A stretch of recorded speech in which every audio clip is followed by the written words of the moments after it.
Hello, in this video I'm gonna show you how to fix the problem when you want to install Call of Duty Mobile but you can't see it on your Google Play Store.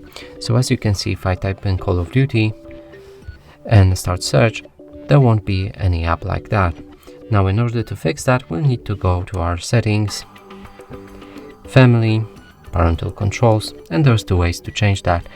Now you can either disable the parental controls like by typing in your PIN, or press on apps and games, type in your PIN,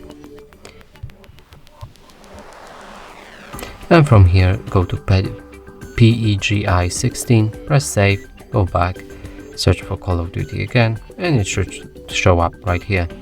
And that's it for this video. Hope you like it. Please consider subscribing to our channel, leave a like and a comment below.